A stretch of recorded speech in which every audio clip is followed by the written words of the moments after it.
ফারুকিরা কিভাবে এই উপদেষ্টা পরিষদে আসে? এই ফারুকি কোন সময় বিগত এই ৩৬ জুলাই কোন সময় সরাসরি সরকারের বিপক্ষে গিয়ে এই ছাত্র জনতার অভ্যুত্থানে যারা অংশগ্রহণ করেছে তাদের পক্ষে অবস্থান নিয়েছিল? কখনোই নয়। তিনি তার সময় পুরো সময় ক্ষমতার কাছাকাছি থাকার জন্য যেভাবে তার মতো করে তোষামোদি করা দরকার সেভাবে করেছে। হতে পারে একটা লাইন লিখে, হতে পারে একটা ছবি তুলে। অবশ্যই যার অংশগ্রহণ সরাসরি ছিল এখানে, যে এতদিনে নির্যাতিত, যে জনমানুষের কথা বলে এসেছে, তার প্রায়োরিটি সবার আগে হওয়া উচিত।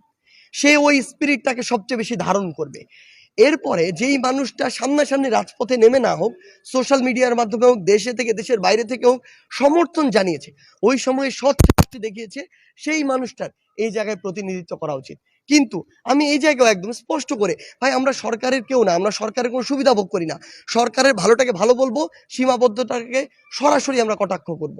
আমরা আমাদের জায়গাতে স্পষ্ট করে বলি, এই জায়গায় এই অন্তর্বর্তীকালীন সরকারে আমরা দেখেছি না এই যে ফারুকিকে, এই ফারুকি কোন সময় বিগত এই ৩৬ জুলাই কোন সময় সরাসরি সরকারের বিপক্ষে গিয়ে এই ছাত্র জনতার অভ্যুত্থানে যারা অংশগ্রহণ করেছে তাদের পক্ষে অবস্থান নিয়েছিল? কখনোই নয়। তিনি তার সময় পুরো সময় ক্ষমতার কাছাকাছি থাকার জন্য যেভাবে তার মতো করে তোষামোদি করা দরকার সেভাবে করেছে। হতে পারে একটা লাইন লিখে, হতে পারে একটা ছবি তুলে। সবাই একই কাতারে ভাই ভাই সহমত ভাই বলে তোষামোদি করবে না।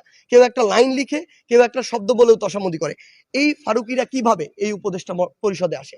আমাদের জায়গা থেকে আমরা সেদিনই স্পষ্ট করে বিরোধিতা জানিয়েছি।